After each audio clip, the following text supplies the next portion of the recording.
so we have an idea before we start playing. This first line that we have right here, this is called a short line. Everyone say short line. Short line. Short line. This line that we have right here. Everyone see this line? Yeah? No, you don't. It's imaginary because we don't use it in racquetball. Okay, this is for a different game that we play. Okay, so the only line we have up here is called our short line. This one's imaginary. You don't even see that one. And this line that we have back here, this line runs all the way down all the courts. This is called our long line. Everyone say long line. Long line. So our front line here is called what? Short line. Our short line. Our back line here is called our Long line. Thank you. Cut that one. All right, so when we start to head down and line up in our teams, every period we're going to need some ball retrievers.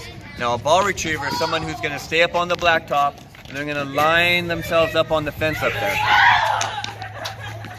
Their job as a ball retriever is if someone hits a ball over, the people down on plane will yell, "Ball retriever!" And that's the cue that a ball went over, and they'll run over, grab the ball, and throw it back over to the court. They don't just throw it over the fence, they need to walk down the line and see who's missing a ball. The best way to find out who's missing a ball is you'll walk down and you're going to see a group of people staring up like this, waiting for that ball. So you know that they're waiting for it. You can only be a ball retriever once, so my recommendation is save it for a day where you're not feeling well or you're just super tired, because once you use it, you can't be a ball retriever again, okay? Okay, after you're dismissed from your warm-ups and stretches, you'll come down the Panther Path ramp and you'll line up behind the racquetball cart here.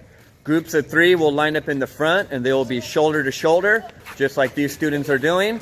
If they're a group of 2, anyone who has a group of 2 will be lined up behind the groups of 3. So groups of 2, raise your hand for me. So I have my groups of 2 behind my groups of 3. And then any single players that don't have a partner will line up in the back and we will pair them up with each other as we get to the end. Going? All right. Court 10, please. Court 10. You can go with them. You take your ball and court 10. Okay? Court 9. Head to court 9, please. And court 9.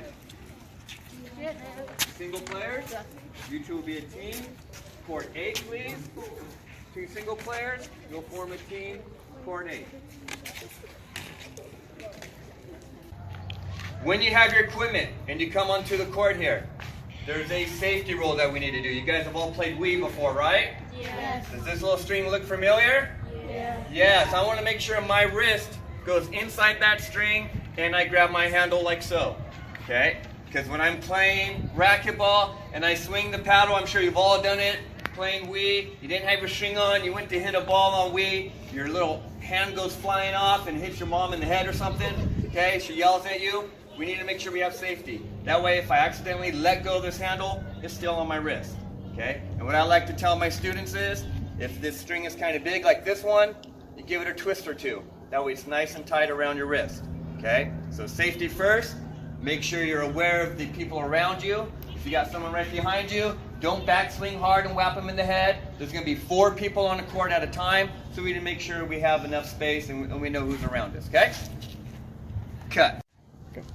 All right, so the basic setup of our game for racquetball, typically it's not a rule, but it's just good play that you have one player of a color, a yellow, on one side of the court with a red on one side of the court, and this kind of half line that we have here, you're typically going to want a yellow on this side and a red on this side. Okay? When we start the game, we need one player from each team to be in a what we call a serving box. We don't have our serving box drawn out, but you have to just imagine this long line that we have here, there's going to be an imaginary box right here that you stand in. So yellow will stand in a box on one side, and red will stand in that imaginary box on the other side. So that means we have a yellow in play and a red in play.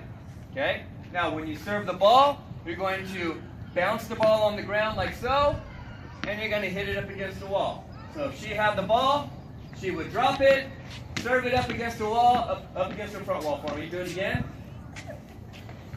Serve and hit. I was pointing in the wrong direction. I apologize. Just like so. Now, as soon as she makes contact with that ball, my players that are in the serving box, they get to come in and play right away. Okay? They're just in the serving box to stay out of the way of the server. But once that ball is hit, they're in play. And then, if a red hits it, what color do you think is going to hit it next?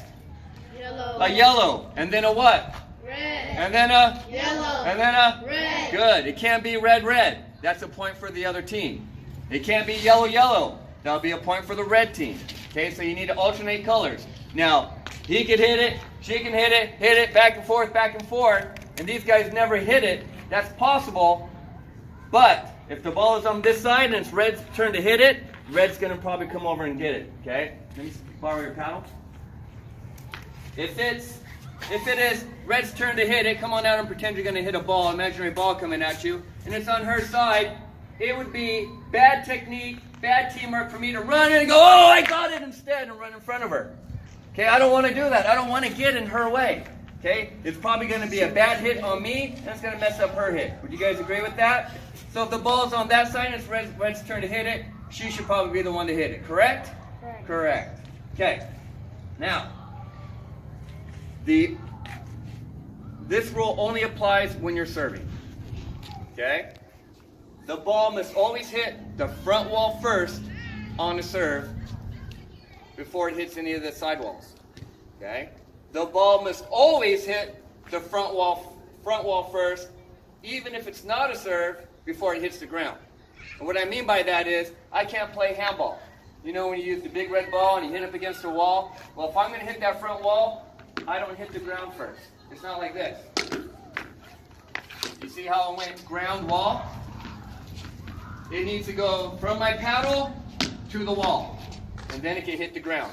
You guys got that? So if it goes floor, wall, no good. Point for the other team. Wall, floor, good. Game on. Got it?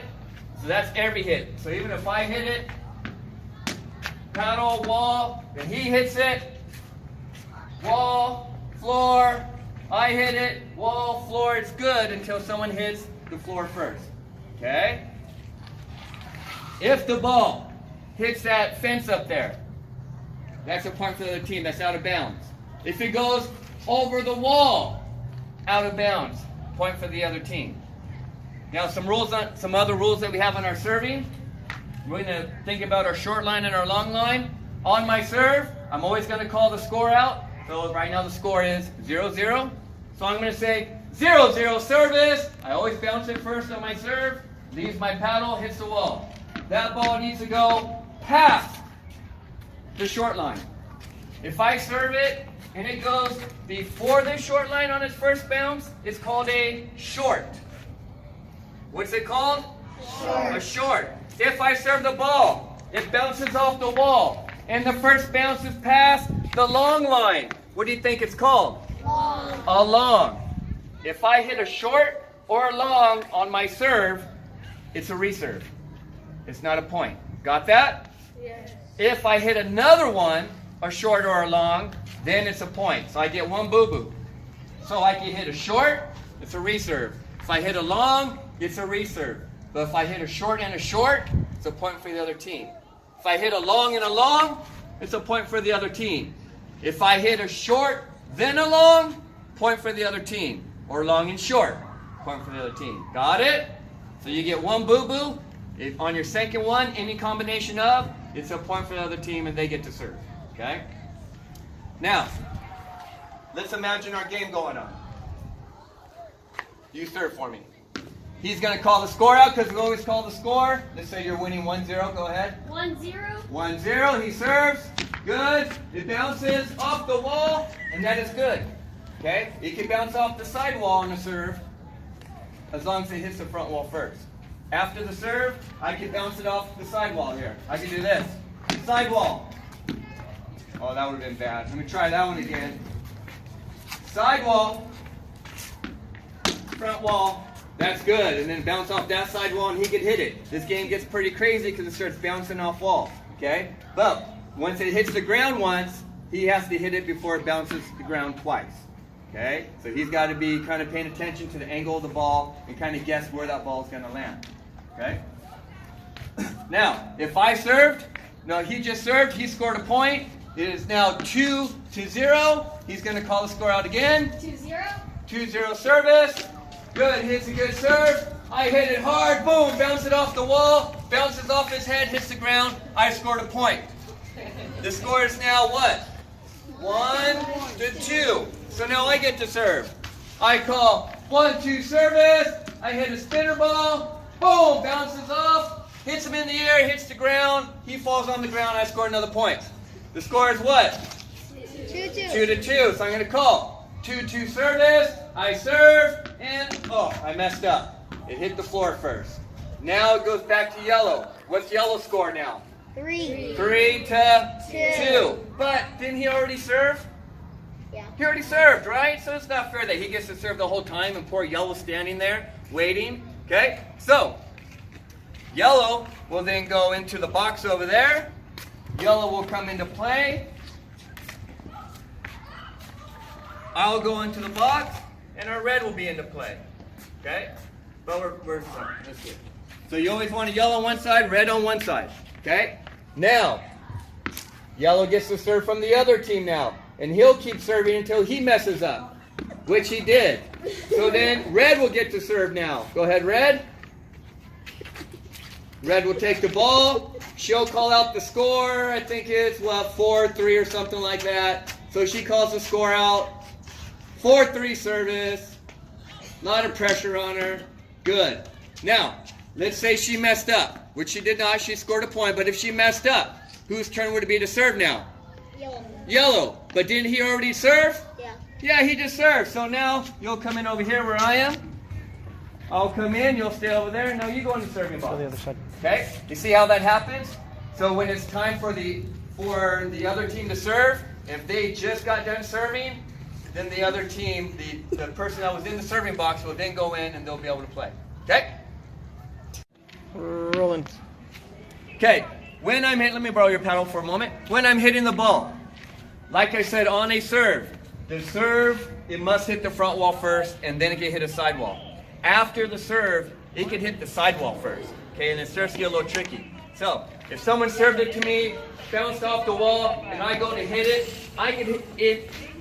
It could actually hit, if I'm strong enough, which I am, could hit the sidewall, sidewall, sidewall, sidewall, back and forth, and then hit the front wall and be good. Okay? Now, after the serve, remember on the serve we said it had to go past that short line, but before that long line. After the serve, it could actually hit the front wall and do a little baby bounce. Okay? After the serve, it can be short. It can be before that short. But it can never, ever, ever, ever be a long. If it's a long after the serve, it's an automatic point. If it's a long on the serve, it's just a reserve unless it's the second one. You guys got that? So never are you allowed to hit a long, and you can hit a short after the serve. And that's actually good technique, is to try to hit that ball low so it has little baby bounces. Wait, Those you are did hard that to on your get. serve. Okay? Can't do it on the serve. Your serve. Yeah, so you can't do it on a serve. It's called a short, and it would be a reserve. But after the serve, shorts are okay. Okay? So, just to recap, on the serve, it must hit the front wall first, and then it can hit a sidewall. After the serve, it can hit a sidewall or the front wall or any combination of, as long as it hits the front wall before it hits the ground. So I cannot hit sidewall, floor, and then front wall, because it hit the floor before the front wall. Okay? So just keep in mind, it must hit the front wall before it hits the floor. Okay? Thank you.